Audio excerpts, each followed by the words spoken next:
মানে আসলে গানের কথাই বলতো যে মায়ের ছেলে ফিরে আসেনি, মাগো মাগো বলে আর ফিরে ডাকেনি, সে মায়ের বুকে যে কত যন্ত্রণা, কেউ কখনো কি দেবে সান্ত্বনা।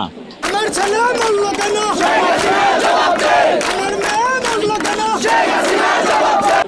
প্রতিক্রিয়া আমরা সবাই মর্মাহত। সারা বিশ্বের ছাত্র আন্দোলনের যে বিষয়টা আমরা দেখেছি আজকে স্বাধীনতার ক্রান্তি লগ্নে বাংলাদেশে সেই ছাত্র আন্দোলন চলছে মৌলিক অধিকার আদায়ের জন্য। আমরা স্বাগত জানাই ছাত্র আন্দোলনকে এবং সমস্ত অপমৃত্যু এবং ধ্বংসযজ্ঞ এগুলা যেন নিঃশেষ হয়, এগুলা যেন বন্ধ হয়, শান্তি ফিরে আসে, সেই শুভকামনা রইল ছাত্র সমাজের প্রতি এবং দেশবাসীর প্রতি। আমার একটাই কথা, চল আর কি বলে কথাটা, আচ্ছা এই পর্যন্ত। একটা গান ছিল, গানে গানে আপনি প্রতিবাদ জানিয়েছিলেন এর আগে, এখন আপনি গানে গানে সেই প্রতিবাদটা করবেন কিনা?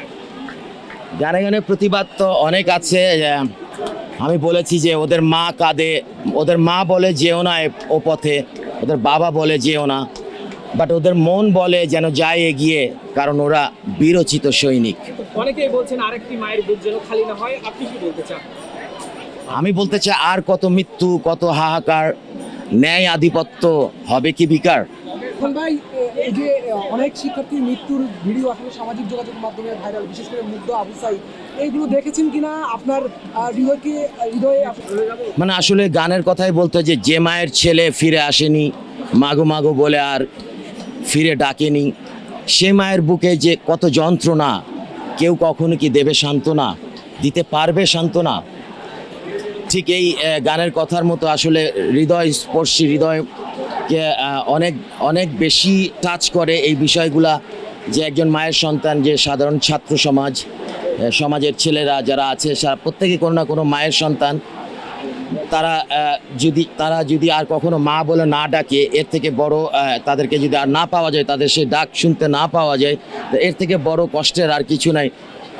প্রতিটি মায়ের জন্য আমি সমবেদনা জানাই আর্ট ব্যান্ডের পক্ষ থেকে, এবং প্রতিটি পরিবারের সমবেদনা জানার জন্য আমরা এখানে এসেছি। 100% কপার কন্ডেন্সারে তৈরি ভিশন ফ্রিজ, তাই গুণে মানে অটুট থাকে বছরের পর বছর। অনেকে বলছেন যে তাদের দায়বদ্ধতার জায়গা থেকে এবং পরবর্তী প্রজন্মকে নিরাপদ একটি আসলে সত্যি কথা এটা, যে আর কোনো মায়ের বুক যেন খালি না হয়, বা আর কোনো বিচার বহির্ভূত মৃত্যু, এই অপ্রত্যাশিত ঘটনা না ঘটে, স্পেশালি ছাত্র সমাজের ক্ষেত্রে। এরা সবাই আমাদের ছোট ভাই, সবাই আমাদের সন্তান। সুতরাং এই জিনিসটা যেন বন্ধ হয়, সেই জন্য প্রত্যেকটা মাই চাইবে যে এটার সাথে একমত হতে। হাসান ভাই, কেমন বাংলাদেশ চাই?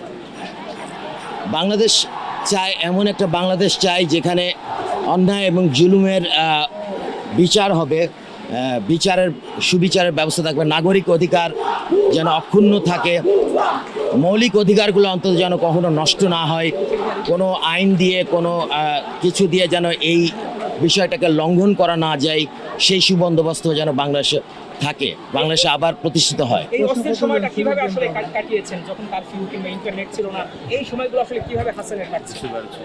আমরা আসলে এই সময়টা অত্যন্ত ইয়ের সাথে জানাতে হচ্ছে যে আমরা এই সময় দেশের বাইরে ছিলাম, একটি কনসার্টের জন্য আমরা গিয়েছিলাম, বাট ওখানে আমরা সমস্ত খবর শুনেছি, যদিও ইন্টারনেট তখন বন্ধ ছিল, কিন্তু আমরা খবর শুনেছি এবং এর জন্য সহমর্মিতা আমরা ওখানেই জ্ঞাপন করেছি। ভাই, আজকে সকালে সরকার অর্থাৎ প্রধানমন্ত্রী বলেছেন যে শিক্ষার্থীরা যদি আলোচনা করতে চায় তার দরজা খোলা আছে, এটি নিয়ে কি বলবেন ভাই? এটি কিভাবে দেখছেন? এটা তো অবশ্যই, এই কথাটা অবশ্যই পজিটিভ। শিক্ষার্থীদের আন্দোলনের যে বিষয়বস্তু সেটা যদি মেনে নেওয়া হয়, সেটা সবার জন্য শান্তি এবং সবার জন্য এটা মঙ্গল বয়ে আনবে। যদি এটা অনেক দেরি হয়ে গেছে, কিন্তু যেটা প্রথমেই বললাম যে আসলে এটাই দরকার এই মুহূর্তে, যে দেশে শান্তি ফিরে আসার জন্য যে মৌলিক অধিকারের যে আন্দোলন, সেটাকে মেনে নেওয়া সবার জন্য মনে হয় এটা ভালো হবে। Thank you.